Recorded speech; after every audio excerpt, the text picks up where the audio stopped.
Gravando já. Então, aqui estou colocando aqui para gravar. A gente está aguardando só a professora Michelle entrar para poder começar, né? E eu acho que, tendo em vista também, né, tudo que anda acontecendo nos últimos tempos, né, tudo que anda acontecendo nas últimas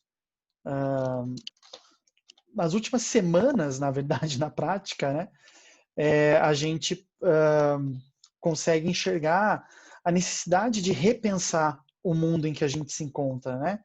Reorganizar alguns pressupostos, reorganizar algumas visões, né, que são tão importantes quanto aquelas que a gente já tinha, mas de fato agora, como a gente pretende apresentar aqui também, de algumas coisas a gente não tem mais como escapar, né, de algumas coisas, e na verdade a gente está se encontrando justamente com essa questão, né, com esse ponto aí principal, interessante para a gente pensar, né?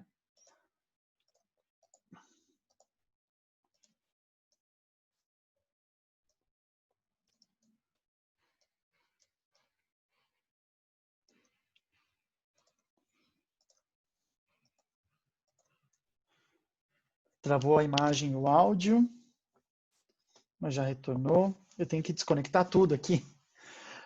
Não dá para ter celular nem nada por perto. Oi, Guilherme. Não vi que era você. Tudo bem com você? Como é que você está? Saudades das conversas em sala de aula. Nós estamos aguardando aí a professora Michelle conseguir entrar.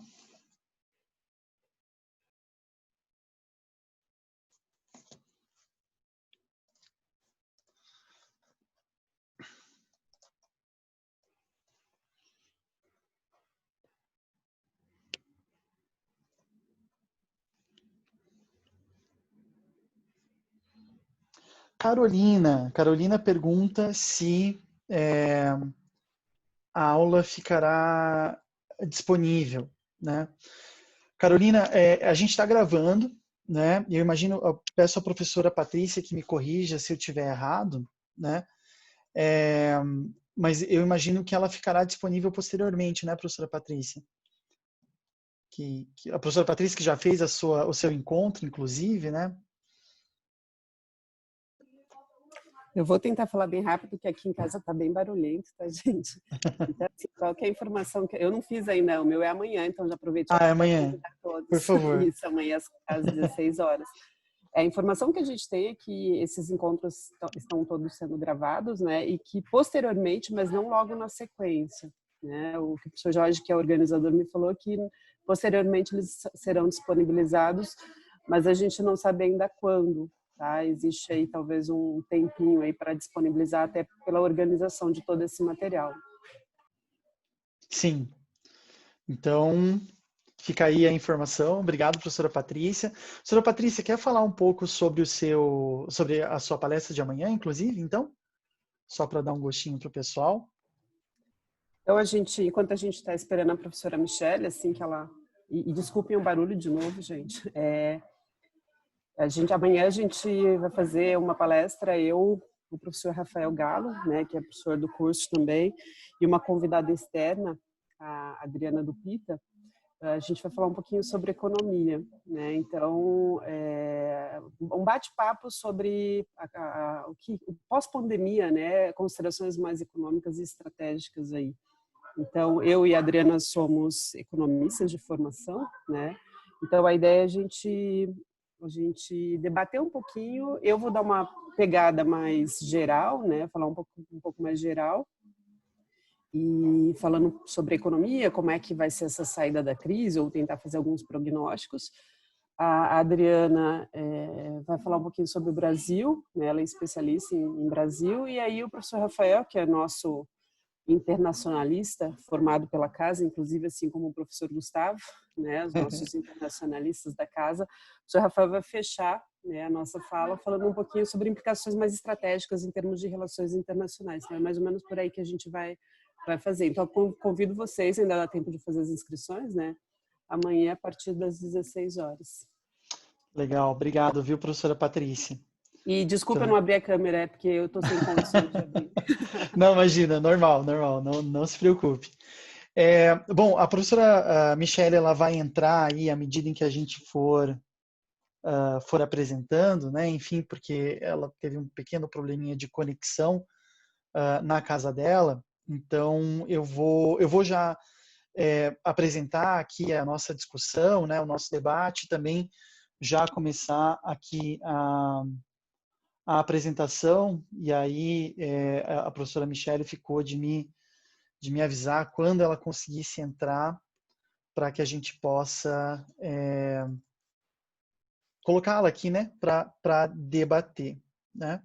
A Thaís lembra que dá para fazer a inscrição até 1 hora antes desses webinários acontecerem, né? Então, tem bastante tempo aí para fazer a inscrição ainda, né? E com essa potencialidade de interação, tá? Então, eu vou começar aqui, a nossa proposta, né, e a nossa discussão, enquanto a gente aguarda a professora Michele entrar. Então, a gente teve essa ideia, na verdade, de fazer o debate de hoje, primeiro porque eu e a Michele, a gente tem uma parceria lá já de longa data, né? A gente desenvolveu um projeto muito legal sobre combate à violência contra a mulher na faculdade, né? O Orange Day. E faz tempo que a gente já vem interagindo, né? E como eu disse na semana passada, nós também fizemos uma outra palestra, né?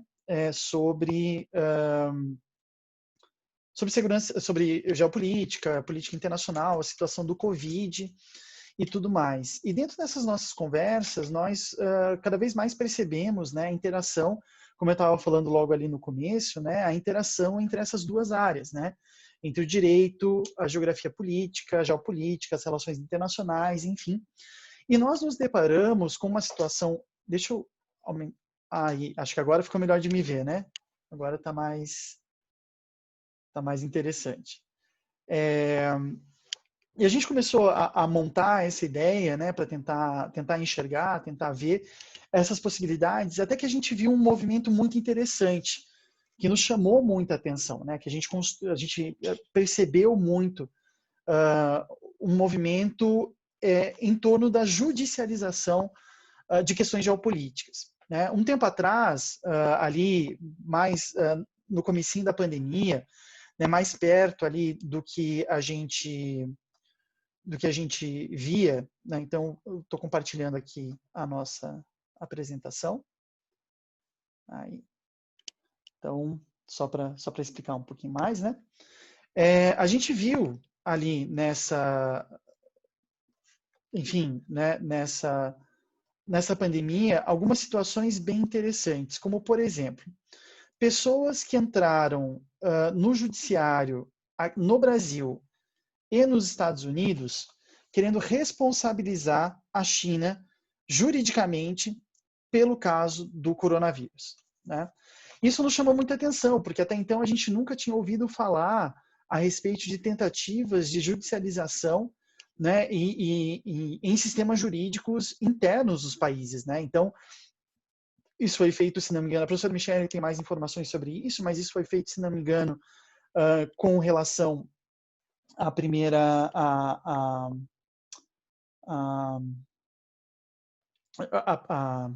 primeira instância aqui no Brasil, né? E também lá nos Estados Unidos com relação a essa primeira instância também. E aí a gente começou a perceber justamente esse movimento, né? Essa questão de cada vez mais a gente enxergar uma certa judicialização por parte de algumas pessoas, né, por parte de alguns atores não estatais, dessa questão da responsabilização do Estado, né, e a gente chegou nessa questão justamente, né, direito geopolítica, responsabilidade do Estado, imunidade de jurisdição e relações de poder em meio à pandemia do Covid-19, né? Eu vou fazer uma discussão um pouco mais pautada na parte de geopolítica, na parte de política internacional contemporânea, que é mais a minha praia, e a professora Michele vai debater, então, fazer a discussão aí a respeito da responsabilização do Estado com relação a pandemia em si, né? Então, vou começar aqui, né, para debater, né, justamente essas duas figurinhas aí, né, essas duas figuras carimbadas, né, que parecem duas estátuas de cera da Madame Tussauds, daquele museu lá nos Estados Unidos, né? Então, geopolítica e direito num mundo em metamorfose, né? Eu acho que é uma reflexão muito importante. Logo aqui no começo, né, antes da gente começar a falar, a Thaís levantou justamente essa questão, né, falando de que as informações hoje em dia são mais do que necessárias, né? São questões ainda mais importantes, são questões fundamentais, né? Claro que a gente está no meio de um período de fake news, a gente está no meio de um momento de muita, assim, muito conturbado, né, e tudo mais. Mas a gente enxerga também de uma forma ou de outra, e isso que eu acho que é o mais interessante, né, essa lógica de que a gente tem dois elementos, né, ou dois fundamentos do mundo do século XX, que por um lado é a geopolítica, por outro lado é o direito, mas num mundo que está mudando cada vez mais, num mundo que está deixando de ter as características típicas aí do século XX, né, um mundo que aos poucos vai mudando e vai mudando cada vez mais, né? Então acho que essa reflexão é uma reflexão que a gente tem que fazer. Muita gente anda falando, né, de o mundo pós-Covid, o mundo pós-Covid. O importante para a gente pensar é justamente o fato de que o mundo pós-Covid será muito diferente do mundo antes da Covid-19. Mas isso não só porque a Covid-19 veio para mudar tudo.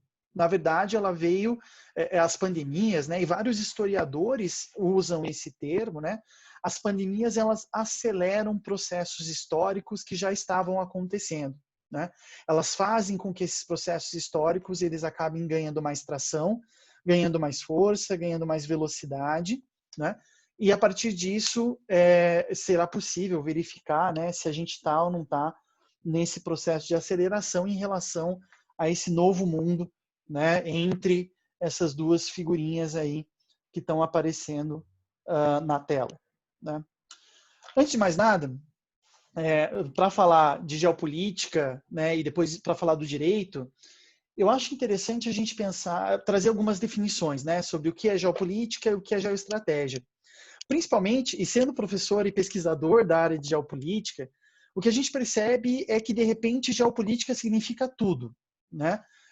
A gente tem geopolítica da água, a gente tem geopolítica do petróleo, a gente tem geopolítica internacional, a gente tem geopolítica regional, a gente tem, enfim, a gente tem a possibilidade, né, e o uso dessa palavra para representar tudo, como, por exemplo, né, uma distinção que eu faço muito forte com os meus alunos. Política internacional não é geopolítica, né? E geralmente quando a gente fala de algum assunto internacional, de alguma questão que acontece no mundo, a gente acaba, né, de uma forma ou de outra, falando os impactos geopolíticos disso, né? Quando a gente quer falar, na verdade, os impactos no mundo dessa construção, os impactos no mundo desse fenômeno, né? E aí a gente tem que recuperar um pouco essas definições, até para entender um pouco o que está acontecendo hoje, né? Por que está rolando muita disputa em torno da OMS? Por que está rolando muita disputa em torno de uma série de eventos e fenômenos, né, que estão acontecendo hoje no mundo, né? Então, retomando lá um pouco a definição de geopolítica, a geopolítica, na verdade, ela é uma área do conhecimento, ela não é uma ciência, né? Assim como as relações internacionais também não são uma ciência, elas são um campo do conhecimento. As relações internacionais, que são mais ou menos uma continuidade, que surgem da geopolítica ali na década de 50, década de 60 do século passado, elas se embasam em ciências, né? Na história, na geografia, na economia, no direito, na ciência política, enfim, né? Para poder construir uma ideia de como funciona esse sistema internacional. A professora Cristina Pessequilo, por exemplo, lá no Introdução às Relações Internacionais, ela diz justamente que as relações internacionais elas são um campo do conhecimento dedicado a identificar esse momento, esse lugar do internacional, né? O que é o internacional? A geopolítica, ela também é um campo do conhecimento, ela também está colocada dentro dessa realidade, né? E a gente vai construir, então, a percepção da definição de geopolítica. Eu vou dar uma pausinha só aqui, porque eu fiquei muito feliz que a minha colega acabou de entrar aí, a professora Michele. Né? Michele, você quer dar um oi antes da gente continuar aí para o pessoal? Oi, pessoal, tudo bem? Muito, muito feliz e aliviada de estar aqui. Momentos de tensão aqui. Momentos de tensão no caldeirão, né? Desculpa, gente, pelo atraso. Tive que pegar outro computador aqui em casa, ainda bem que o meu marido tinha um também, porque o meu não estava funcionando, mas tudo certo. Né? Que bom, que bom. Não, a gente que fica feliz de poder te ouvir, né, daqui a pouco também, de dar tudo Obrigada. certo aqui na palestra. Bom, então eu estava explicando justamente a geopolítica, né? E a geopolítica ela surge como um conhecimento do Estado. Ela surge como uma forma de perceber o Estado a partir de algumas características, né? Por isso que ela se inclui dentro desse palavrão aí em alemão, né? Essa expressão meio difícil, né? Staatswissenschaften, que na verdade é uma série de conhecimentos que vão sendo construídos no século XVIII e principalmente no século XIX sobre o próprio funcionamento do Estado, né? E a gente coloca aí em alemão, né? Justamente porque a geopolítica ela está muito próxima, inclusive no seu início, com o direito, que também é uma ciência do Estado. Ela também se constrói como uma ciência do Estado. Né? A geopolítica, há alguns indícios, né? A gente ainda tem que pesquisar um pouco mais, mas há alguns indícios que o Friedrich Hatzel, que foi um dos caras que, o pensador que desenvolveu, sistematizou a lógica da geografia humana e da geografia política, chegou a trocar ideias com o Jelinek, né? E o Jelinek que foi professor do Kelsen, né? Na parte de direito público e tudo mais. Então, a gente enxerga aí uma troca bem interessante. Né? E a geopolítica ela deriva do conhecimento científico positivista do século XIX. Né? Ela é uma área que traz muitas leituras aí, de leis, busca por compreensão, determinações, formas de ação, porque como ela é um conhecimento aplicado, ela se pretende um subsídio de ação do Estado. Né? Então, como que o Estado deve atuar diante de determinadas situações? Né? Quais respostas o Estado pode dar em termos de administração dos seus recursos. Né? Então, por isso que ela é um conhecimento aplicado, por isso que ela aparece de uma forma ou de outra dentro desse escopo. Né? Inicialmente, né, aí no finalzinho do século XIX, com o Friedrich Hatzel, a geopolítica é desenvolvida dentro do eixo da geografia, né? Mas depois, a partir do século XX, ela já começa a ser desenvolvida mais dentro da ciência política, né? Então já com uma outra perspectiva, com outro objetivo, dos estudos militares, principalmente aqui na América Latina, depois da Segunda Guerra Mundial, a região que mais desenvolveu teorias geopolíticas foi a América do Sul, né, a América Latina como um todo, mas principalmente a América do Sul, e posteriormente as relações internacionais com uma outra roupagem, com uma outra discussão, com uma outra percepção. Né? Então a gente enxerga aí essa evolução que vai ter consequências muito claras, né, para a nossa discussão. Então aí o barbudo, né, o mais barbudo, na verdade, né, não o barbudo, o mais barbudo que está aí à esquerda de vocês é o Friedrich Hatzel, né? O Friedrich Hatzel, ele é o sistematizador da geografia política. Ele escreve no século XIX, depois que ele assume a cadeira de geografia em algumas universidades da Alemanha, como um projeto de Estado, a construção de uma geografia do Estado, né, uma construção de uma geografia que ajude a dar respostas a um Estado alemão recém-unificado, que precisava se organizar e que tinha uma população nacional ainda espalhada em outros estados nacionais. Né? A gente tem que lembrar que nesse finzinho do século XIX, começo do século XX, a Europa ainda tinha muitas minorias étnicas. Né? Aquela chamada grande imigração, ou seja, a constituição dos países europeus como países com maioria étnica de uma nacionalidade apenas, só vai acontecer depois da Segunda Guerra Mundial. Né? Basta a gente lembrar que o Adolf Hitler e os nazistas invadiram, né? Anexaram a Áustria, anexaram a parte dos Sudetos, lá na Boêmia, né? E parte da Polônia, inicialmente, depois a Polônia inteira, porque lá havia alemães. Né? Então, a coisa dos alemães não estarem na Alemanha é algo muito importante, baseado também no pensamento do Hatzel. Ele vai falar que a geografia política permite compreender as necessidades do Estado enquanto organismo biológico. né? Uma perspectiva bem darwinista, uma perspectiva bem tentando observar o Estado como um ser vivo, e o que esse ser vivo precisa para se desenvolver, e o que esse ser vivo precisa para não morrer, principalmente, né? A preocupação é como não acabar com o Estado, né? Então, a geopolítica ela vai ter muito dessa narrativa médica, né? E não só a geopolítica, mas outros discursos. Hoje em dia, a gente usa muito esse discurso médico para falar da economia, né? A economia vai mal, né? O remédio não pode ser pior do que a doença. Enfim, a gente usa muito essa narrativa médica para falar de algo que a gente biologiza, que a gente torna algo como um organismo vivo, né? Só que o Hatzel ele ainda escreve a partir da geografia. Então, a preocupação dele é como administrar melhor o território do Estado. O problema é quando o Rudolf Kjelling, em 1912, lança um livro, e o problema não é por ser um problema, né? Mas o problema é porque torna a coisa um pouquinho mais complexa, né? Porque quem cria o termo geopolítica é o Kjelling, não é o Hatzel. O Hatzel fala em geografia política. Então, uma geografia do Estado. Na época, para ele, política igual Estado. Então, uma geografia do Estado. O Kjelling não. O Kjelling, ele é jurista e ele é cientista político, que naquela época na Suécia eram a mesma coisa, né? Os juristas eram os cientistas do Estado, né? E aí ele vai desenvolver a geopolítica junto com a demopolítica, com a ecopolítica. Então ele está observando não o Estado a partir do espaço, mas o espaço a partir do Estado. E é aí que a geopolítica assume a sua característica atual, ou seja, observar o espaço mundial e o espaço do território dos países a partir dessa valoração estratégica para os interesses do Estado.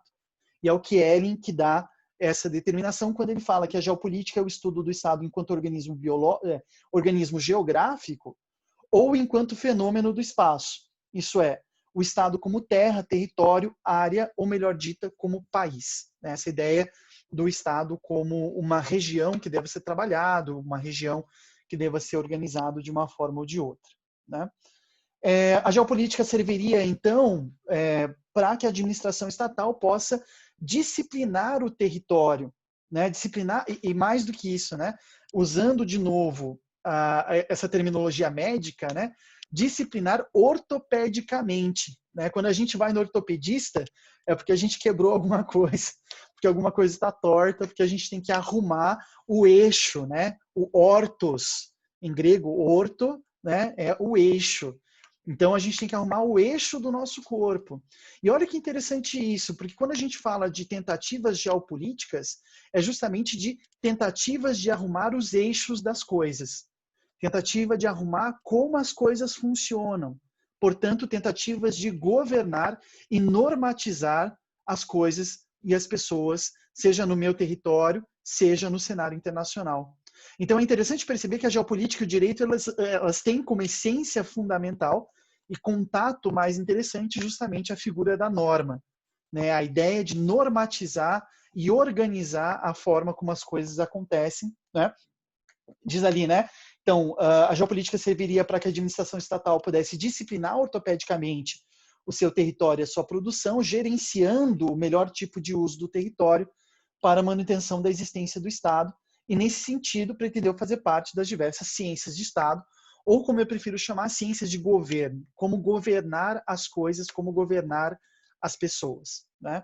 Como administrar. E a gente enxerga isso no Estado, né? Se é uma ciência do Estado, a gente enxerga isso na atuação prática do Estado, né? Aqui eu trouxe um print, né, do site do governo federal para mostrar justamente as áreas. E esse governo federal, como tem uma linha militarista muito forte, ele não esconde as suas prioridades e hierarquias nem na hora de organizar ali a linha de atuação dentro do site, né? Porque a gente vê, basicamente, os ministérios de primeiro escalão, os ministérios de segundo escalão, terceiro escalão e as secretarias mais ao fundo, né? Então a gente tem ali Casa Civil, Justiça e Segurança Pública, ainda na época do Sérgio Moro como ministro, né?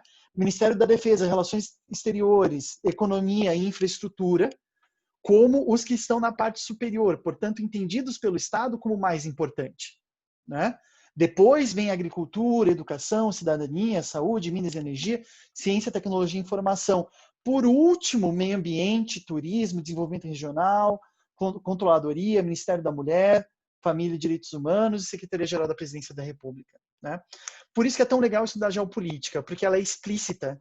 O Estado entrega para a gente, ele mostra para a gente, justamente, claro que ele não vai falar, ó, tá aqui, né? Porque senão a gente consegue entender os planos do Estado. Mas isso fica muito claro e muito explícito nessas representações. Aqui eu só coloquei um pouquinho, de uma forma um pouco mais clara, para a gente pensar, mas para organizar isso, né?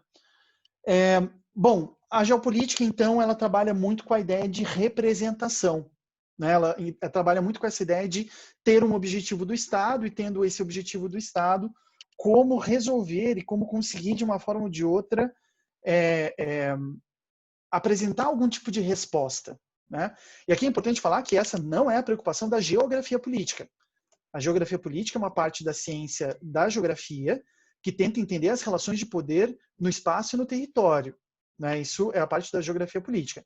A geopolítica que se pretende ser essa retórica, essa resposta, né? Essa proposição para essas representações, né? E aí parece ser muito interessante, né, que a geopolítica ela vai pensar justamente num modelo de quebra-cabeças, né? Que é o que o Yves Lacoste tem um livro muito famoso na área da geografia, né, e com um título um pouco dramático, chamado A Geografia, isso serve em primeiro lugar para fazer a guerra, né? Então, meio um pouquinho, né, dramático assim esse título, né, mas em que ele tenta apresentar de que forma que o conhecimento geográfico é um conhecimento extremamente estratégico, né? Porque é esse tipo de conhecimento que vai ser instrumentalizado, vai ser utilizado para montar estratégias e obter resultados de uma forma ou de outra. Como ele diz nessa parte do livro, né? A representação mais operacional e mais científica do espaço não é de uma divisão simples em regiões. Mundo ocidental, China, Estados Unidos, França, África, América Latina, em compartimentos justapostos uns aos outros, mas de uma superposição de vários quebra-cabeças bem diferencialmente recortados.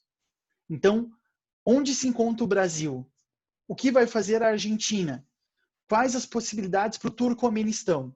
O que a geopolítica pretende entender é justamente essa tentativa de resposta e essas possibilidades, né? E aí, claro, né, a geopolítica ela está dentro de um conjunto de escopos, né? Eu estou avançando até para não entrar muito no tempo da professora Michele, né?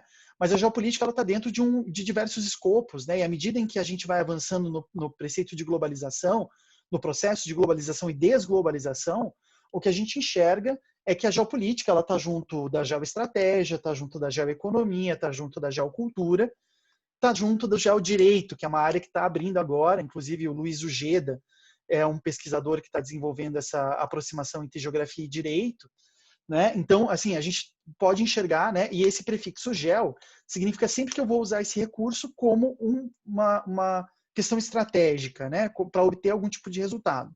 Quando a gente fala de geopolítica, a gente está falando do estudo das constantes e das variáveis do espaço, que é objetivar-se na construção de modelos de dinâmica de poder, projeta o conhecimento geográfico no desenvolvimento e na atividade políticas, né? Então, tendo a ideia do que eu quero para o meu governo, para o meu país, para a minha empresa, para a minha ONG, eu vou observar o espaço e, a partir dessa observação, eu vou retirar algumas informações interessantes, né?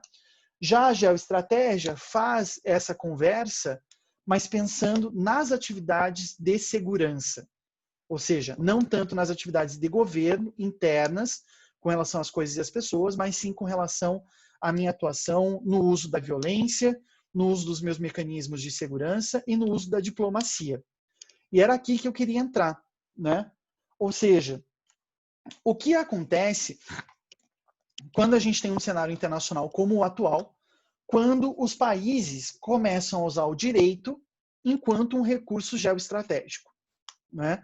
O que acontece quando as normas... Porque, não sei se vocês estão percebendo isso, mas nos últimos tempos parece que a gente está entrando numa certa anomia, numa falta de regra, justamente porque tudo é contestável, né? Isso é muito sintomático do momento internacional que a gente vive, em que as normas estão sendo revistas, em que os poderes estão sendo revistos de uma forma ou de outra, né? E o direito está sendo instrumentalizado para isso, né? o Ulrich Beck, que é um sociólogo alemão, ele fala que esses momentos como o que a gente está vivendo são momentos de metamorfose do mundo, né? Não só de mudança, porque a metamorfose ela é mais profunda do que a mudança, né? Ele puxa esse conceito de metamorfose lá da biologia, né? Se a gente for pegar a larva, o casulo e a borboleta, são 3 formas biológicas completamente diferentes uma da outra. Elas não simplesmente mudam, né? Elas não são só um pouquinho diferentes uma da outra, elas são completamente diferentes. E ele aposta que esse mundo está em metamorfose, né? Por um lado, nós temos uma metamorfose nas lógicas econômicas, e aí a China, já desde 2008, vem se colocando como uma potência mundial, né? Já as Olimpíadas de Pequim são vistas como a abertura desse século chinês, né? Como a forma da China de agir. Só que daí o que a gente percebe é justamente que, a partir de 2015, a China tem um plano para o mundo. A China tem um plano para a Eurásia e a África, que é essa iniciativa Belt and Road, né, o cinturão e a rota, de rearranjo. Aqui é um rearranjo geopolítico, não é um rearranjo geoestratégico. Por que ele é geopolítico? Porque é rearranjar as rotas comerciais do mundo por meio de um conjunto de ferrovias que saem de Pequim, vão a Istambul, a Moscou, depois a Holanda e a Itália. Né? Então, essa parte terrestre é feita por ferrovias, onde a China vai instalar 6 linhas de trem. Né? Então, pense, né? O tanto de movimento que é possível com 6 linhas de trens concomitantes. Né? Pelo menos 4 trens de longa velocidade podendo atuar ao mesmo tempo. E na linha pontilhada, o cinturão de pérolas, que eles chamam, que são os vários portos que vão fazer esse caminho de uma maneira marítima. Né? Por isso pérolas, porque daí é como se fosse um colar de pérolas aí no Oceano Pacífico, na África e na Europa. Né? E por outro lado, Donald Trump. Donald Trump com a sua estratégia do America First, né? Infelizmente ficou pixelada essa imagem, mas eu acho essa imagem ótima. Né? Ele ama tanto os Estados Unidos que está mandando, né, no modelo bem americano, está mandando o exército para salvar a democracia nos próprios Estados Unidos. Né? Ele ameaçou agora na terça-feira usar o exército contra as manifestações que estão acontecendo lá nos Estados Unidos, mas principalmente ele está começando a usar o direito internacional como mecanismo de segurança para garantir que os Estados Unidos atinjam os objetivos que o governo dele e o Partido Republicano querem. Então, ele saiu da Unesco, ele anunciou o rompimento com a OMS, e aí que vem o problema. Né? E aí que eu deixo com a professora Michele, porque o que acontece quando esse direito vai sendo revisto e vai sendo reorganizado no mundo que a gente vive? Mi, acho que eu passo para você agora. Muito obrigada, Gustavo. Sempre um prazer te ouvir. E boa tarde a todos, né? Peço novamente desculpas aí pelas minhas dificuldades de conexão no início, né? Mas felizmente consegui entrar a tempo aí de dar uma palavrinha com vocês, né? Bom, o Gustavo colocou, né, como a geopolítica e o direito fazem conexões múltiplas e como os estados têm utilizado do direito com finalidades geopolíticas e geoestratégicas, e acho que esse é um ótimo gancho, muito pertinente para a gente falar um pouquinho sobre o que o direito internacional, então, tem a dizer sobre as acusações dos Estados Unidos e também repercutidas por aqui, de que a China seria responsável pela pandemia. Né? Desde logo, né, eu perdi a parte inicial da apresentação, mas eu sou professora Michele, né? Sou professora de Direito Internacional, então no curso de Relações Internacionais e no curso de Direito aqui na Unicuritiba, e vou tentar responder a essa pergunta, né? O que o direito internacional tem para nos falar sobre a responsabilidade, eventual responsabilidade da China jurídica, né? Podemos dizer que a China deve ser juridicamente responsabilizada, podemos dizer que a China tem o dever de indenizar o restante do mundo pela pandemia do coronavírus, e é isso então que eu vou tentar responder nesses breves minutinhos aí que a gente ainda tem para conversar. Gus, se você puder me ajudar? Bom, obrigada. Primeiro de tudo, gente, o que é responsabilidade internacional dos Estados do ponto de vista do direito internacional? Quando a gente fala a China é responsável pela pandemia, quando a gente afirma que existe responsabilidade, que ela deve ser responsabilizada, essencialmente, a ideia de responsabilidade subentende que alguém violou o direito internacional e esse alguém, que é o alguém responsável, precisa reparar o dano que ele causou, né? Então, a ideia aqui, basicamente, é que existe um culpado e esse culpado precisa compensar as vítimas pelos danos que foram sofridos. Então, nós estamos falando da necessidade de um Estado, que foi o Estado responsabilizado, reparar o dano que ele venha a cometer por ter infringido, por ter desrespeitado normas de direito internacional. Pode passar, Gus. Para que isso aconteça, nós precisamos ter, então, 3 elementos, certo? Precisamos, primeiro de tudo, ter uma conduta por parte do Estado que eu estou acusando. Uma ação ou uma omissão em violação à ordem jurídica internacional. Além disso, desta conduta, eu tenho que ter como resultado um dano. Então, a conduta se liga ao dano por um instrumento que nós vamos chamar de nexo causal. O dano foi causado pela conduta que foi praticada. Eu costumo dizer para os meus alunos, o exemplo que eu costumo dar para os meus alunos é o seguinte: se eu saio de casa, coisa que a gente não deveria fazer, né? Vamos ficar em casa, mas se eu saio de casa com o meu carro, né, e atropelo alguém, né, batendo na madeira aqui, né? Saio de casa, atropelo alguém e essa pessoa quebrou a perna, né? Muito bem, eu sou responsável pelo dano que essa pessoa sofreu. Eu atropelei a pessoa, o dano, a perna quebrada, é de minha responsabilidade. A perna dela não estaria quebrada se eu não a tivesse atropelado. Se, no entanto, eu chamo a ambulância, né, e aí a ambulância vai transportar essa pessoa para o hospital, e no meio do caminho alguém bate na ambulância e aquela pessoa dentro da ambulância morre em virtude desse segundo acidente, eu não sou responsável pela morte dessa pessoa. Eu continuo sendo responsável apenas pela perna quebrada. Existe uma outra ação ali no meio do caminho que fez com que essa pessoa viesse a morrer.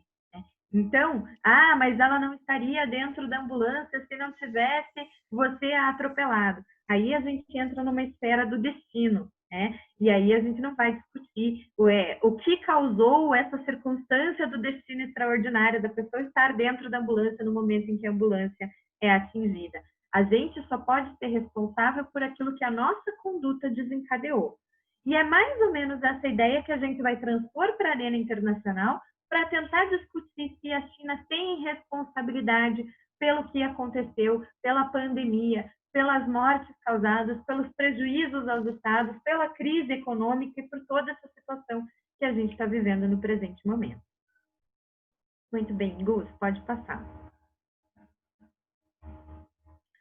Se a China, né, for considerada responsabilizada, a gente vai ter o direito internacional, né, trabalha aí com algumas formas de reparação. Reparação do dano causado, porque aquele que causou um dano pela sua conduta, pela sua ação ou omissão, tem o dever de reparar. Reparar pode ser restaurar o estado anterior das coisas, mas quando a gente fala de morte, quando a gente fala de perdas de vidas humanas, isso não é possível.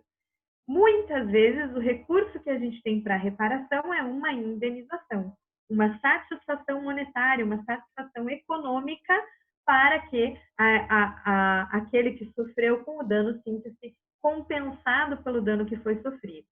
Além disso, o direito internacional dispõe de alguns outros meios de reparação.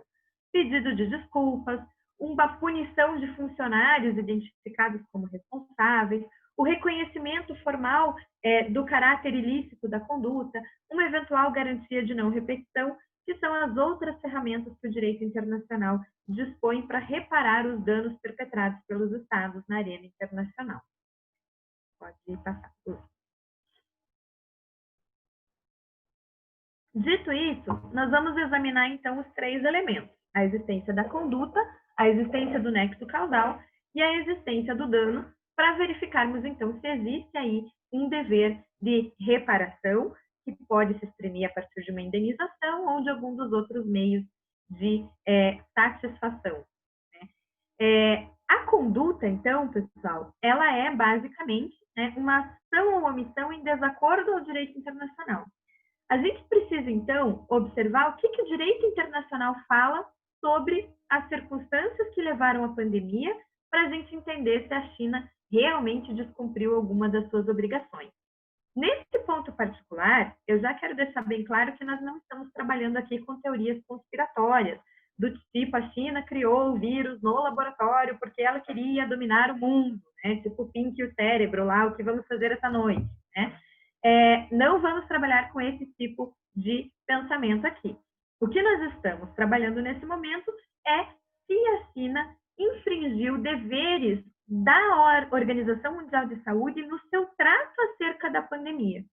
E quais são os deveres especificamente que a China possuía e que todos os países membros da Organização Mundial de Saúde possuem quando a gente fala da disseminação de um vírus, tal qual o SARS-CoV, né, o 2, né, ou o coronavírus.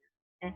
Basicamente, o Regulamento Sanitário Internacional da Organização Mundial de Saúde, em 2005, ele afirma que todos os estados, membros da Organização Mundial de Saúde, têm o dever de compartilhar com a OMS e de fornecer todas as informações relevantes para a OMS quando percebem aí que existe uma evidências de ocorrência de um evento de saúde pública incomum dentro do seu território. Né? Pode passar, Gus.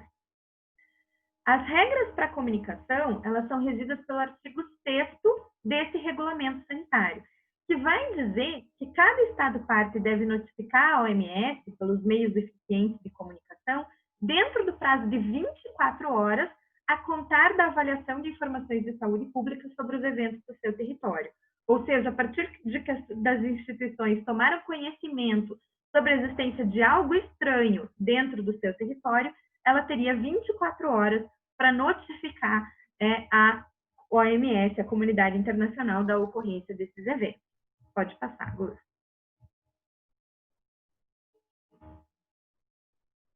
Bom, vamos olhar então aqui para que tipo de evento que particularmente precisaria ser notificado dentro dessas 24 horas. Essa informação faz parte aí de um fluxograma de decisão que está lá como um anexo 2 desse regulamento sanitário. Não sei se você consegue ampliar a figura para mim, Gustavo, que vai mostrar lá. Aí, né? Então, eventos detectados pelo Serviço Nacional de Vigilância. Um caso incomum ou inesperado de alguma das doenças a seguir. Varíola, poliomielite, influenza ou síndrome respiratória aguda grave, SARS, que é o nosso caso especificamente aqui. Né? Se a gente conseguir colocar ali um pouquinho para baixo, senão a gente pode voltar para o tamanho original, Gus. Isso. Ele dá direto, né? O evento deve ser notificado à OMS em 24 horas. Então, nesse ponto aqui, não existe nenhum outro tipo de consideração. Não se considera nenhum outro fator. Há um indicativo de um tipo de SARS, de síndrome respiratória aguda grave, né? Incomum, em 24 horas precisa ser comunicado. Não há nenhuma outra consideração a ser feita. Né? Bom, vamos ver agora quais foram as datas aí que se tem registro. Se puder voltar, Gus, volta ali no anterior mesmo. Tá. Obrigada. O que a gente tem aqui? O governo chinês afirma que ele recebeu as primeiras informações sobre a existência de uma pneumonia atípica, né, dentro do seu território no dia 27 de dezembro de 2019. Né? E, de fato, ele notificou a OMS no dia 31 de dezembro de 2019, ou seja, 4 dias depois. De modo que, sim, a gente pode afirmar que o prazo de 24 horas previsto pelo regulamento sanitário, ele não foi cumprido. Na sequência, no dia 11 de janeiro de 2020, a China publica o genoma do vírus, né, e o informa também para a OMS. A OMS vai declarar emergência de saúde pública internacional no dia 30 de janeiro de 2020. Né? E aí, quase 2 meses e meio depois, é que a gente vai ter o status de pandemia, né?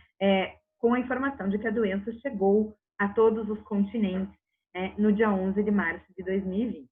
Essas informações e essas datas são muito importantes para o que a gente vai tratar. Nós estamos aqui, então, sustentando que o governo chinês tem a responsabilidade de não ter notificado a OMS no prazo de 24 horas, porque demorou aí 4 dias para fazer essa notificação. Pode passar, Gus. Bom, houve dano a partir dessa conduta do Estado chinês? Se a gente for parar para pensar no dano provocado pelo coronavírus, talvez esse desenho da Terra seja uma boa representação, né? Eu fico escutando aquela música, é o fim da aventura humana na Terra, e me sinto um pouco vivendo esse momento, né? Pode passar, Gus. Apenas, né, eu peguei esses dados hoje, né? Mais de 6 milhões de casos confirmados no mundo, 379 mil mortes, né? 93 mil novos casos só hoje, e no Brasil são 590 mil casos e 32 mil mortes. Me chamou a atenção que metade das mortes que ocorreram entre ontem e hoje foram no Brasil, praticamente, né? Foi quase metade ali. Mas, enfim, vamos passar para frente.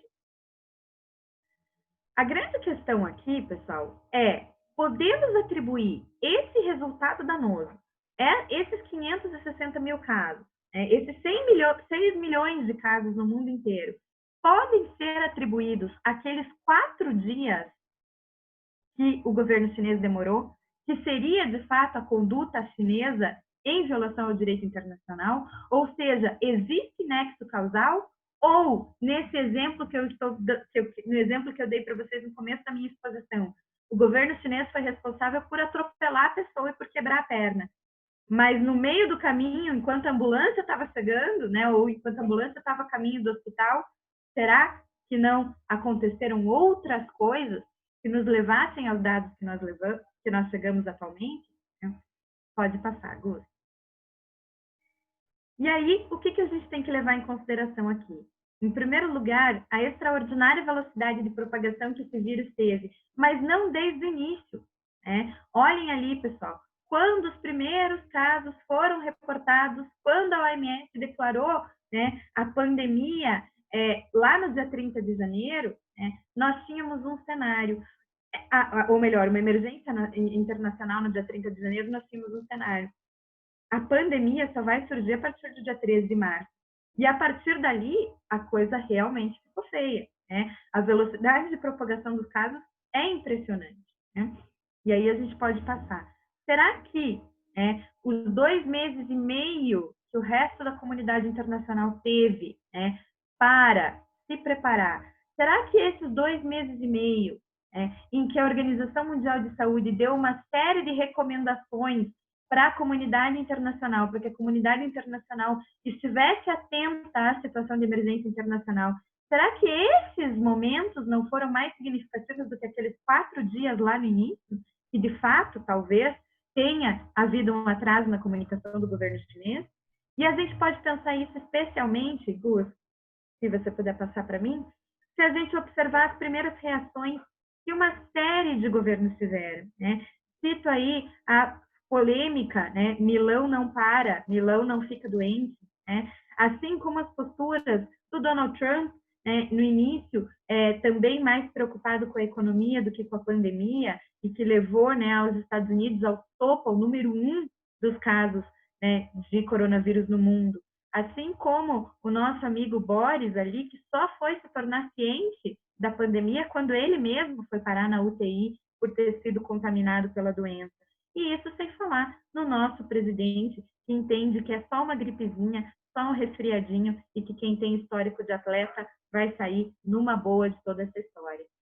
Será que esses líderes mundiais, que tiveram 2 meses e meio para se preparar para que a questão chegasse aqui, e que tiveram alertas da Organização Mundial de Saúde nesse período, e que mesmo depois que a doença já estava instalada em seus territórios, não seguiram as recomendações da Organização Mundial de Saúde, será que eles também não contribuíram para o resultado final?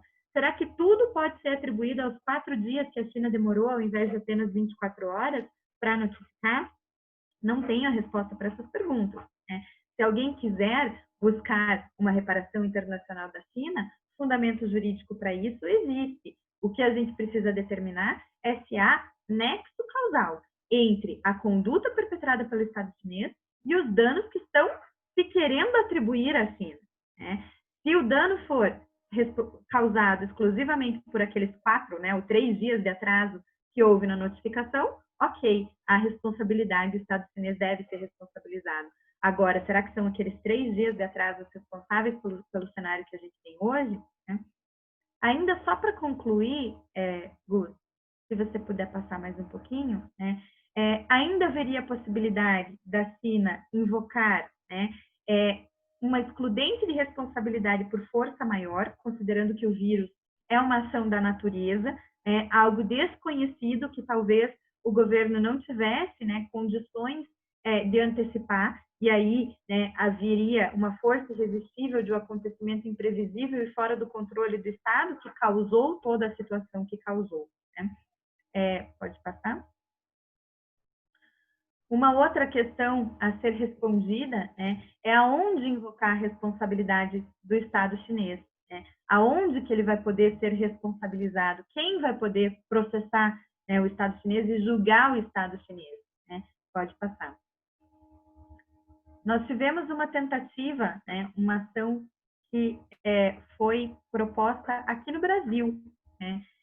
Uma ação popular proposta por um brasileiro, né, que, perante a Justiça Federal do Distrito Federal, pede, né, uma reparação de 5 bilhões, né, da China para o Estado brasileiro pelos danos causados pelo coronavírus.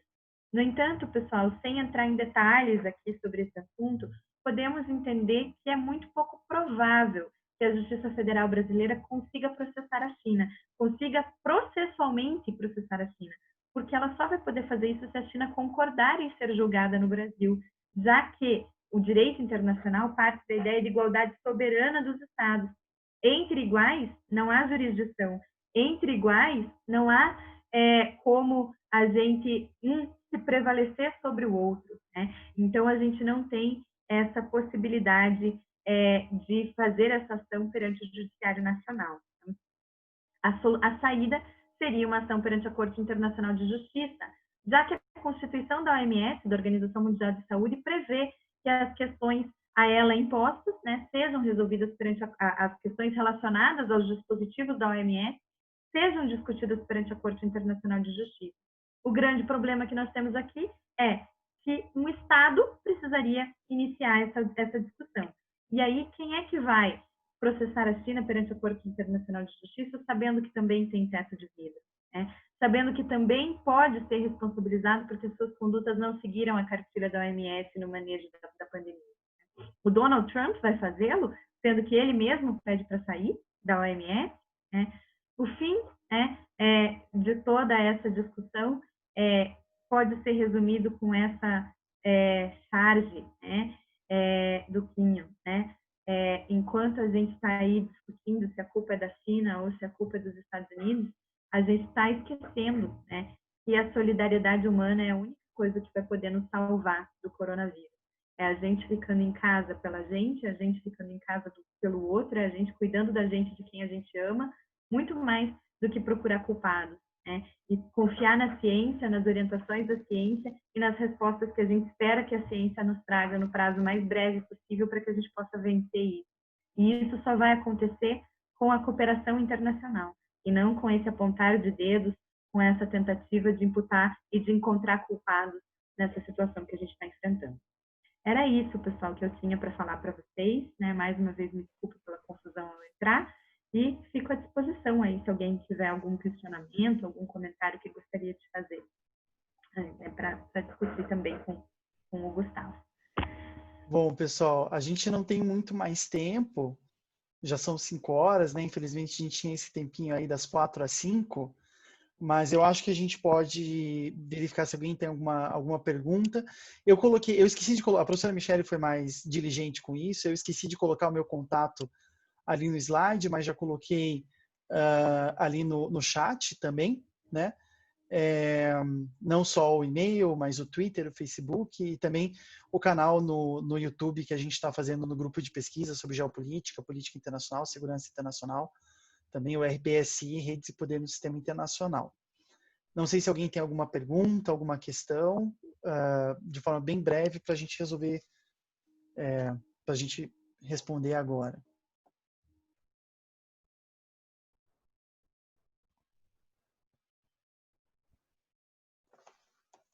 Não? Thaís, por favor.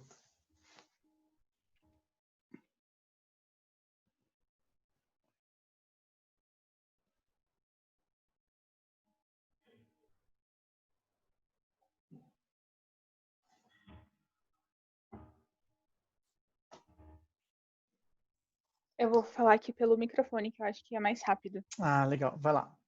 Levando em consideração, caso, digamos que a China fosse levada para julgamento, digamos assim, né? O poder do embaraço que normalmente acontece nas organizações seria algo que poderia ser indicado por eles, porque, digamos assim, eles já passaram por exposição o suficiente no cenário internacional. Seria uma forma de, digamos, se defender? Não sei se deu para entender muito bem a minha dúvida. Não sei se seria uma forma de se defender, Thaís.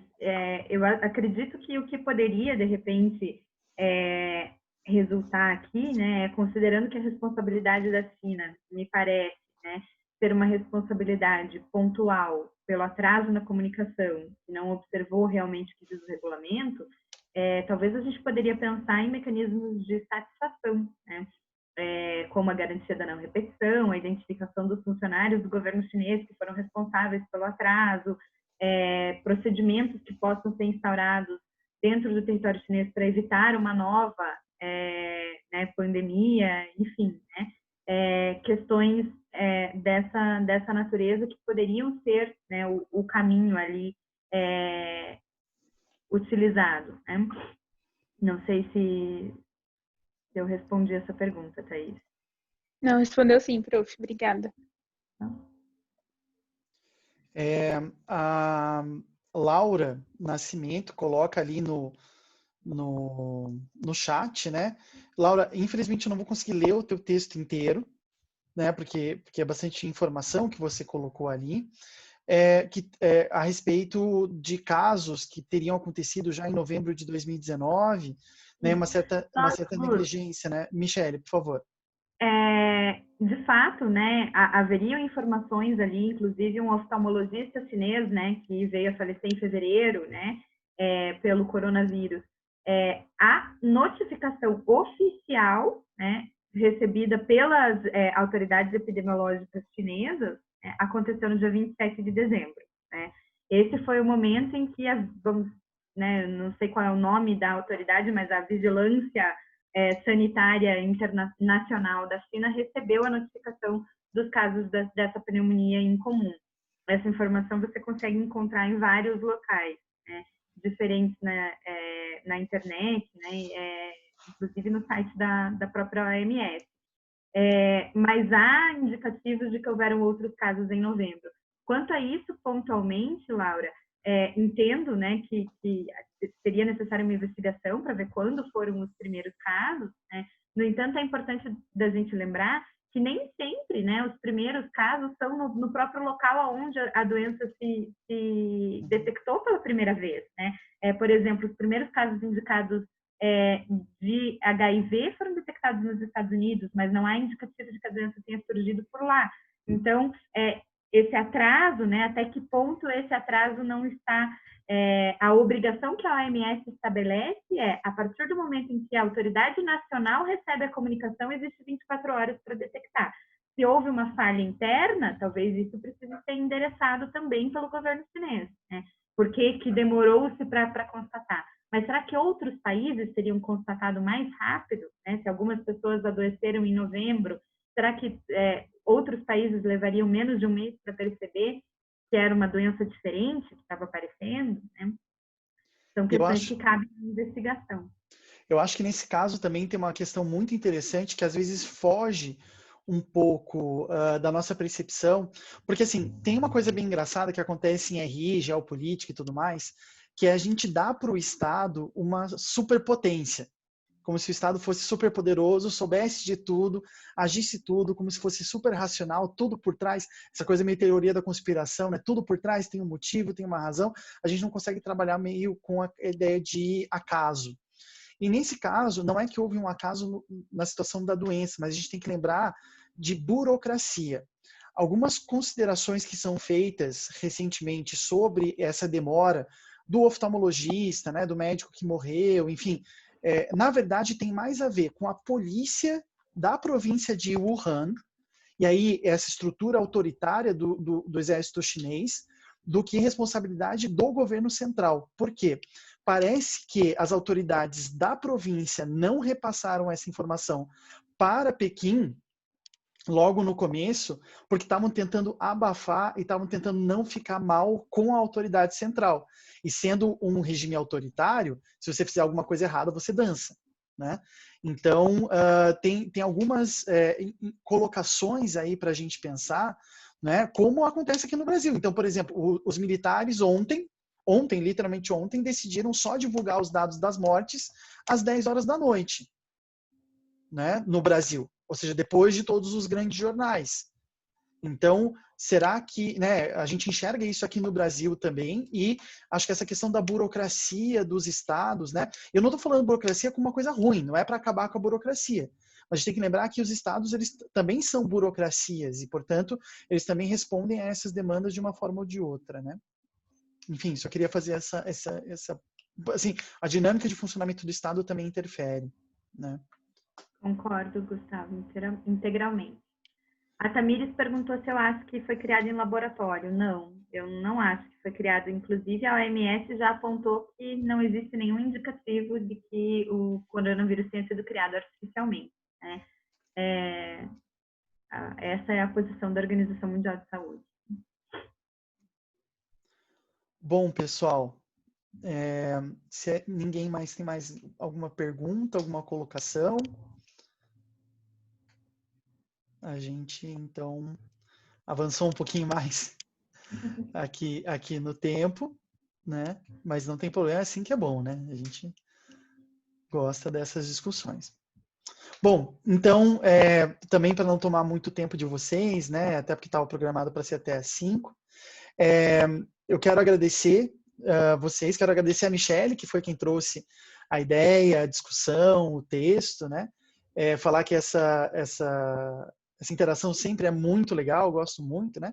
E a gente está sempre à disposição aí de vocês no curso de Relações Internacionais, no curso de Direito do Curitiba, né? Aí no Twitter, Facebook, no canal do YouTube, vão seguindo a gente aí para manter esse contato. O blog do curso, Mi, por favor, pode falar então agora. Deixa eu colocar aqui para vocês também o endereço do blog. Na verdade, eu estou com o computador do meu marido, eu vou me bater um pouquinho. Mas é internacionalize-se, blog internacionalize-se.blogspot. Deixa eu pegar aqui para vocês. É o nosso blog atualizado quase que diariamente nesse período da pandemia, com notícias sobre, né, as RIs no contexto da pandemia, com postagens feitas por nossos alunos, por nossos professores, pelo pessoal do grupo de pesquisa. Então, acessem lá que vai ter bastante informação sobre o nosso curso, sobre a nossa área, e a gente cuida do nosso curso com muito carinho. Espero que vocês tenham gostado. Com certeza, com certeza. Obrigado por todos os elogios ali, eu fico até meio encabulado, enfim. Mas a gente tenta fazer o máximo para vocês, tá bom, gente? Obrigado. E a gente espera encontrar vocês aí em várias outras oportunidades também, né, Mi? Isso mesmo. Obrigada, gente. Até a próxima. Obrigado. Tchau, tchau, pessoal. Tchau.